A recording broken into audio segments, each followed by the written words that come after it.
Hi guys, this is Matt from LARC Repair, and evidently there's been some issues going on about the Exceed Mad Beast. Whether the quality of it, the durability of it. I in fact own one, and have owned one for a couple of years now, and yeah, they are correct. The Exceed Mad Beast has a lot of, well, I'd say 80% similarities of Savage. And the one thing I can say is I have no complaints with the truck. I haven't had any at all. I've made one change with the truck since I've had it, and of course one is, if I can get it off here, the body. Secondly, the engine. Now, you know it comes with a 28, and I personally am not fond of certain engines from certain companies. But there is a lot of qualities about this machine right here I do like.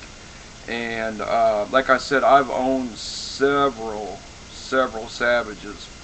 I have been in RC repair, racing, modification, fabrications for, well, ever since the Cox tether car came out. Well, I was a kid when them came out, but I've been running them and fixing and repairing them for a long time. Let's just put it that way. There's been several issues. One was the steering servo. Excuse me. The steering servo. Of course, I haven't had a bit of problem out of. It seems to be strong. A lot of people seem they have problems with them busting in the grass, or when they get in some tight binds.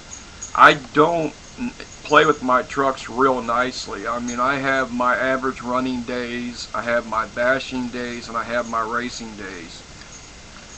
As you can see, this truck is one of the earlier trucks, but as you can see, I take very well care of my trucks. That's one of the main issues here.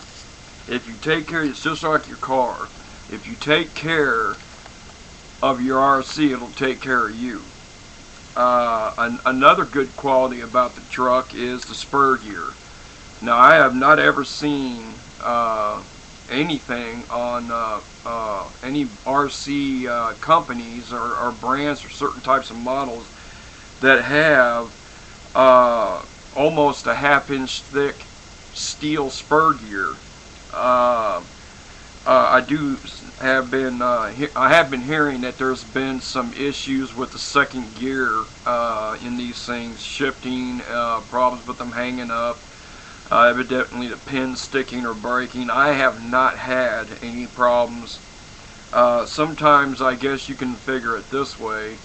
RCs are like a car factory. You know, you have your Monday cars, your Tuesday, Wednesday, Thursday, and Friday cars. You know, people generally don't care to get a Friday or Monday car. Let's just put it that way. Friday people in a hurry to get out of their Monday. They're all coming off their hangovers. Anyway, the thickness of the frame is unreal. The handle here, you know, not only a support for the engine for it flipping over, but a carrying handle as well.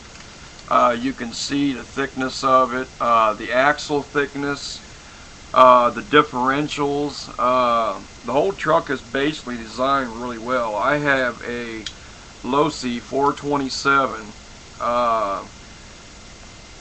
Now the Dynamite Big Reds, which are related to Losi, are rated at 3.4 or 3.6 horse. So I'm gonna, now there's different on these Losi 427s. There's like a color code. The gray head is a few more ports, intake ports than the orange head. So this one right here does not have exactly as many intake ports as the gray-headed one, but it is still a powerful, very powerful engine. So it has stood this one up on its end, flipped it up on its back, took it up over many hills, soared it I don't know how many feet off the ground, and I have not once have replaced anything on this truck. It hasn't even bottomed out hard enough to scrape any of the skid plates, and I've had it, like I said, pretty far up in the air. So that's just my general input, on these Exceed Mad Beasts.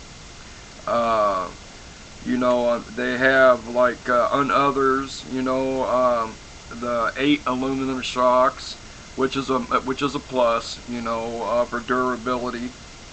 I do like the way, now everybody knows on the regular Savage, whether it be the 25, the X, that this radio compartment general area is a pain in the ass to tuck your receiver and your battery pack and get everything nicely tucked, and not have your corners of your lid bulging out. This one in particular has plenty of room inside for your receiver and battery pack, lays down very nicely. Another major point of this truck is the way the motor mount and the engine compartment is designed, where it sits. As you can see down inside there, the motor mount is sitting on all solid aluminum, very thick. It's bolted, very secure, very well secure. You can make adjustments to them fairly easy. I've just had no problem with the truck at all. But like I said, there's one major issue, and I stress that. You can't take an RC out and bash the crap out of it, bring it back muddy, dirty, and just throw it on the floor and get ready for another day. You have to clean them. These things have internal and external moving parts, bearings, dog bones. When you get grit inside the dog bones and cups, of course it's going to be like sandpaper. It's going to eat at it. It's going to weaken it.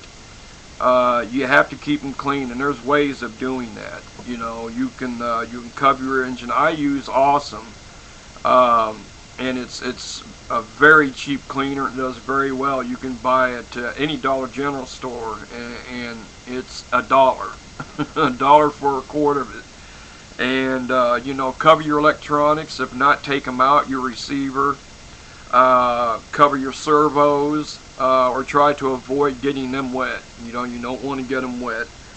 As other than that, cover your carburetor, pull your air cleaner off, get you a plastic cap, something in general, cover your opening of your carburetor. Just any general openings that would be vital for water to be entered into that area, you want to cover. But other than that, spray it down. Get a nice hot water, spray it off, but avoid them vital areas, switches and stuff like that. There's ways to do it. I've been doing it for years. I have very nice remarks on my RCs. When I trade them, I get very high recommendations on them. So that's what I got to say about it. But I would recommend the Exceed Mad Truck for any beginners. To have fun with and to start out with.